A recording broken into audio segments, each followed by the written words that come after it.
قلت اعمل لهم المسخسخه والمدلعه والمتشخلعه.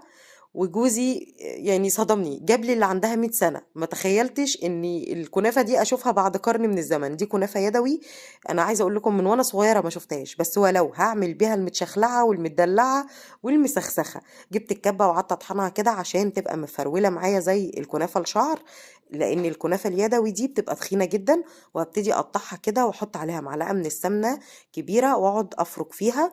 وهجيب بوله او كسرولة فيها نص لتر لبن، واحط عليها كوبايه من الكريمه اللباني وكوبايه سكر عشان نعمل الكريمه الكدابه او القشطه الكدابه. وهحط كيس فانيليا، وهحط معلقه كبيره من النشا وادوبها كويس جدا واحطها على النار مع التقليب المستمر لحد ما يبقى القوام معايا كويس.